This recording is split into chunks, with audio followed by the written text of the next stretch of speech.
හොඳයි පුතේ මම අද ඔයගොල්ලන්ට හොනට් එකේ ගියර් සිස්ටම් එක සහ ඊට පස්සේ ඒකේ යන විදිය පොඩ්ඩක් මම පෙන්වන්න මේ තමයි හදන්නේ. මොකද හේතුව මම යන තැන් වල පොඩි ළමයි හරි ආසයි. පොඩි ළමයි ඇවිල්ලා මගෙන් අහනවා අනේ මාමේ කොහොමද මේක යන්නේ? මේකේ ගියර් සිස්ටම් එක කොහොමද?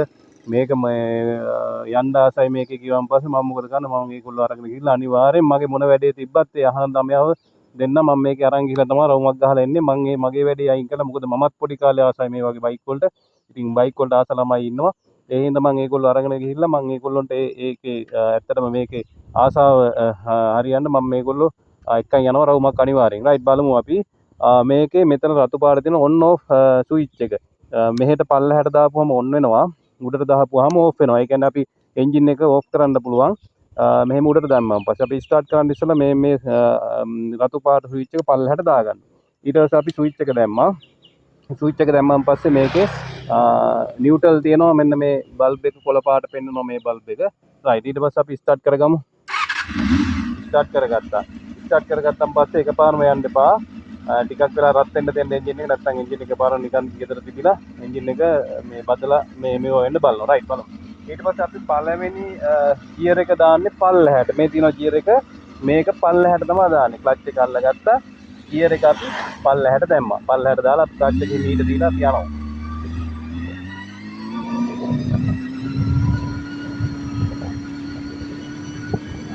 කොහොම සාමාන්‍ය ටිකක් දුර ගියන් පස්සේ එන්ජින් එකට අපහසුතාවයක් දැනෙනවා. ඒ කියන්නේ එන්ජින් එක තව ටිකක් සැහැල්ලුවක් ඉල්ලනවා. ඊළඟ සැහැල්ලු ගියර් එකට දෙවෙනි ගියර් එක ඒක දාන්නේ උඩට. ඒ කියන්නේ පළවෙනි ගියර් එක විතරයි පල්ලෙහාට දාන්නේ. දෙවෙනි ගියර් එකේ ඉඳන් ගියර් පහම දාන්නේ උඩට. රයිට්. ක්ලච් එක අල්ලලා අපි දැම්මා ගියර් එක උඩට දැම්මා. දැන් ගියර් දෙකක් දැම්මා. ඒක අපිට දැන් මෙහෙම යන්න පුළුවන් ටික ගාව කොහොම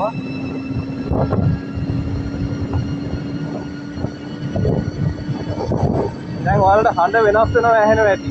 එන්ජින් එකේ හඬ වෙනස් වෙනවා. ඒකට එන්ජින් එකෙන් නැවතත් සැහැල්ලුවක් ඉල්ලනවා ඊළඟ ගියර් එකට දාන්න කියලා. එතකොට මොකද කරන්නේ? තුන්වෙනි ගියර් එකත් උඩට කකුල තියලා කකුලෙන් උඩට කැඩුවා.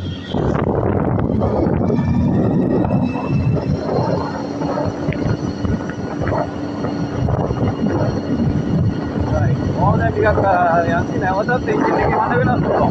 එන්ජින් එකේ හඬ වෙනස් වුණාම ඊළඟට වර කරන්න ඕනේ හතරවෙනි ගියර් එකත් අපි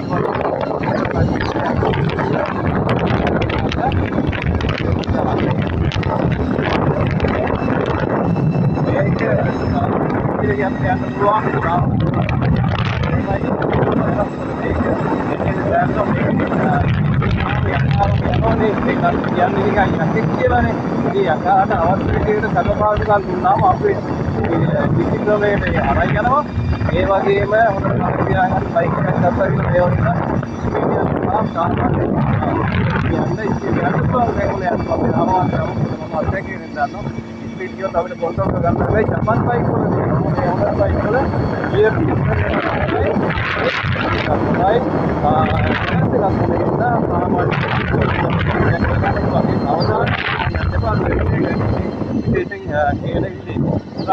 ඊළඟට පස්වෙනි ගියර් එකට යන්න පුළුවන්. ටිකක් දුර ආවම පස්සේ නැවතත් පස්වෙනි ගියර් එකට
නවත්තා ගත්තේ නම් හදිස්සියක නවත්තා ගත්තේ අපි බ්‍රේක් එක අල්ලලා ක්ලච් එක අල්ලලා ගත්තා. ඊට පස්සේ ගියර් සිස්ටම් එක ඉස්සරහට කඩලා අපිට නියුට්‍රල් කරගන්න පුළුවන් මේ විදියට. නියුට්‍රල් කරගන්නවා.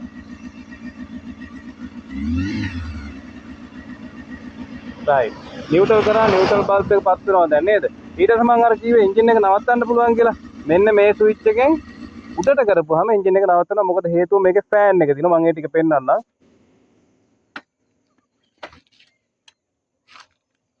මෙතන පුතේ තියෙනවා ෆෑන් එකක්. මේ තියෙන ෆෑන් එක මේ ෆෑන් එකෙන් එන්ජින් එක කූල් වෙන්න. එහෙම නැත්නම් එන්ජින් එක කූල් කරනවා අර නෝමල් කරන විදිහට ෆෑන් එකෙන්. එතකොට ස්විච් එක අපි ඔන් කරලා තියෙන්න ඕන ෆෑන් එක. දැන් නම් එන්ජින් එක රත් වෙලා නැති නිසා මේ ෆෑන් එක වැඩ කරන්නේ නැහැ. එන්ජින් එක රත් වුණාන් පස්සේ යම්කිසි මට්ටමකට රත් වුණාන් පස්සේ මේ ෆෑන් එක වැඩ කරනවා. එතකොට මේ බටන් එකෙන් තමයි එන්ජින් එක අපි නවත්තන්න ඕන. ස්විච් එක ඕෆ් කරොත් ඔය ෆෑන් එක ඕෆ් වෙන නිසා ස්විච් එක අපි ඔන් එකේ තියෙනවා.